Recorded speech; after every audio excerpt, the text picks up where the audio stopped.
इस वीडियो को लाइक करें, हमारे चैनल को सब्सक्राइब कर बेल आइकन जरूर प्रेस करें हमारी न्यू वीडियो सबसे पहले देखने के लिए।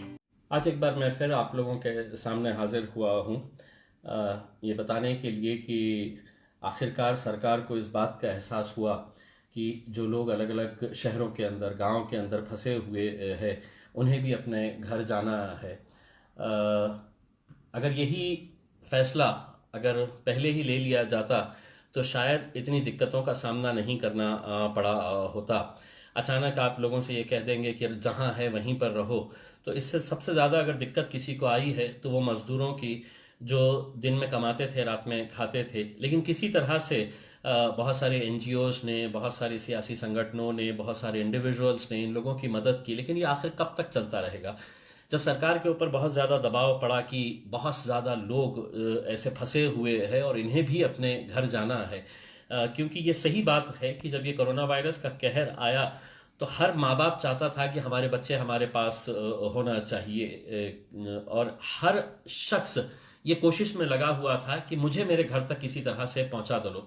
ये कितने अफसोस और शर्म की बात है कि जब हम सोशल मीडिया के ऊपर ऐसी ऐसी तस्वीरें देखते हैं कि जहां पर साइकिल के ऊपर एक बुजुर्ग माँ को एक शख्स कई 100 किलोमीटर का सफर तय करता है, साइकिल के ऊपर एक बुजुर्ग अपनी माँ को लेकर जाता है, राजस्थान पहुंचाता है। कई ऐसे लोग हैं जो पैदल ही कई 100 किलोमीटर का सफर तय कर रहे हैं इतनी तपती धूप के अंदर।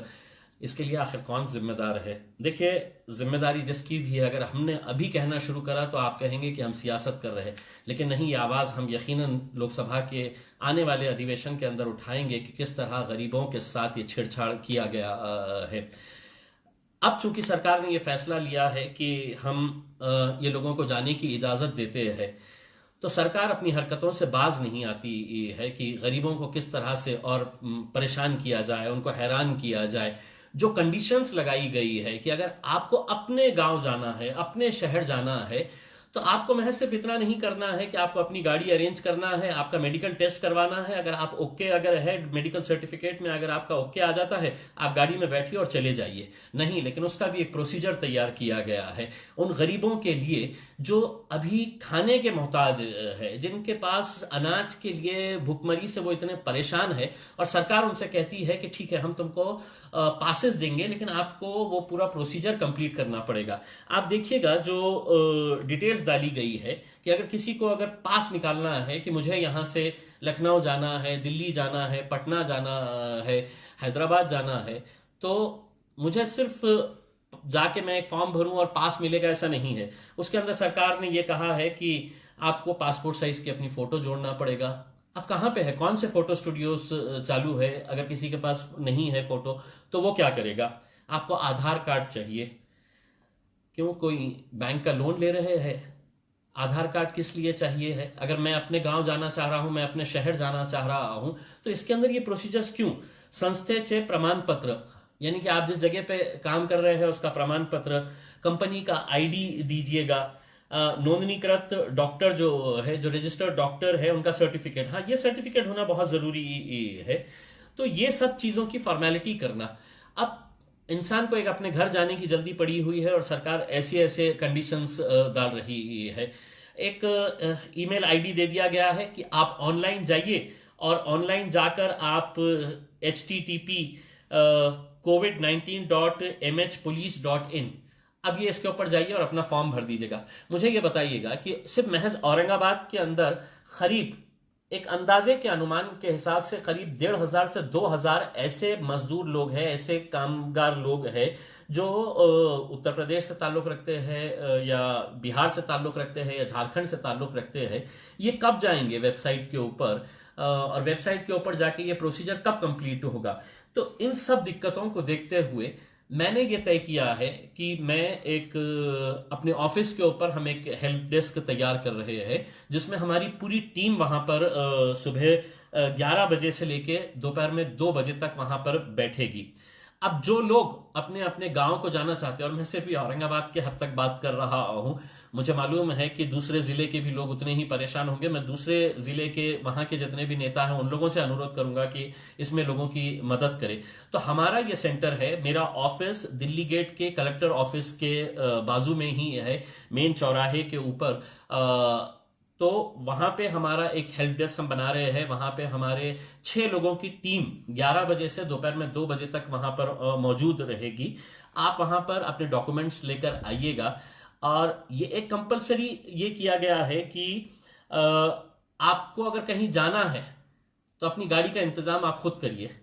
अब देखिए कि सरकार की बेशर्मी की हद कितनी है कि ये गरीब लोग जिनके पास खाने पीने के लिए नहीं है, वो कहते हैं अगर किसी को समझ लीजिएगा अगर उत्तर प्रदेश में जाना है तो कहां से कौन सी गाड़ी अरेंज करेगा, कहां से वो पैसा लेकर आएगा। अगर कहीं दिल्ली जाना है, कहीं पटना जाना है, झारखंड जाना है, तो ये पैसे कहां से लेकर आएंगे। सरकार ने तो बड़ी आसानी से कह दिया है कि आप अपना गाड़ी का इंतजाम खुद करें, बल्कि उनके नोटिफिकेशन के अंदर ही ये किया है कि आपका खर्चा आपको ही बेयर करना पड़ेगा, सरकार कुछ नहीं करने वाली है।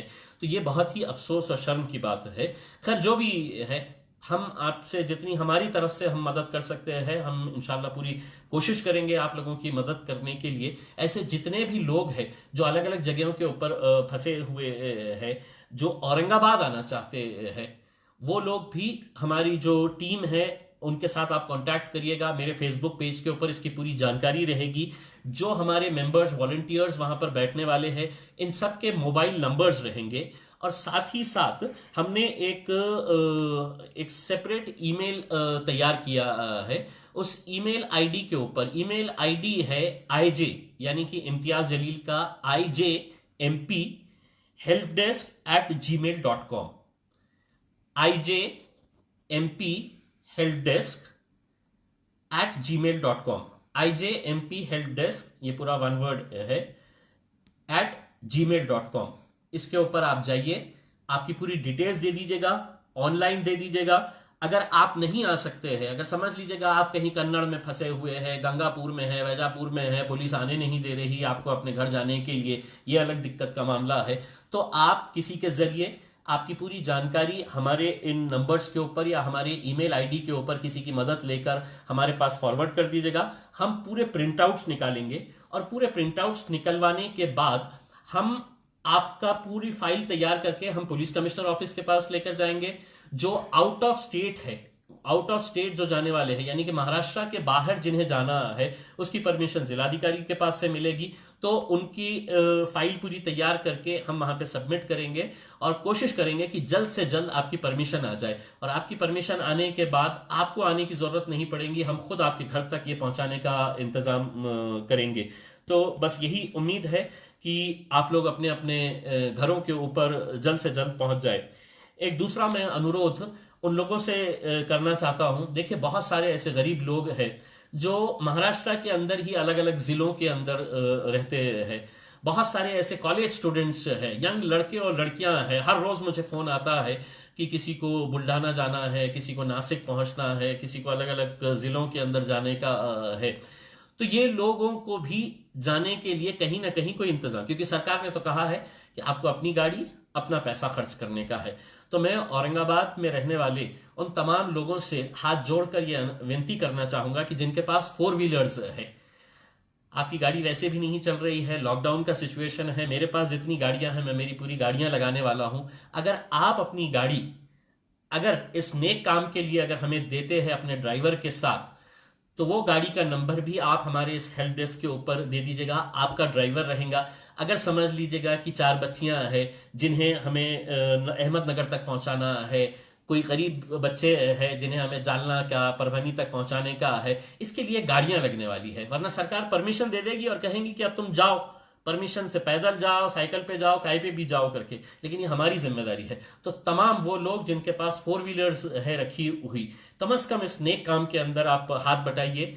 आपकी गाड़ी का नंबर, आपके ड्राइवर का नाम अगर आप इसी ईमेल आईडी के ऊपर IJMP helpdesk@gmail.com के ऊपर अगर आप देते हैं, तो मैं समझूंगा कि आप एक नेक काम के अंदर बहुत बड़ा अपना योगदान करेंगे। क्योंकि अकेले हम कुछ नहीं कर सकते, अगर आप साथ में है, तो ऐसा कोई भी काम नहीं है जो नामुमकिन है। ऐसी मुश्किल घड़ी के अंदर हम सबको साथ में मिलकर आना है और इस मुश्किल घड़ी का सामना हम सबको करने का है। बस आप लोगों से यही गुजारिश है कि ऐसे समय के ऊपर बढ़ चढ़कर आगे आइए। देखिए, एक दूसरी बात मैं इसी का मौका लेते हुए ये कहना चाहता हूँ कि शुरुआत के अंदर बहुत सारे एनजीओज ने अपने लेवल के ऊपर अनाज का डिस्ट्रीब्यूशन किया, किट्स दिए, बहुत सारे अभी भी कर रहे हैं, लेकिन मांग इतनी है और करने वाले इतने हैं।